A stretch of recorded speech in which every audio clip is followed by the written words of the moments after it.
ជីមិនស្និទ្ធស្នាលរាប់គ្នាដូចបងប្អូនមិត្តភាពមួយនេះមិនងាយសាបសូន្យគង់វង្សយឺនយូរ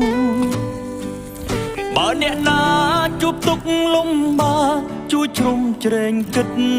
គូក្រុមពេល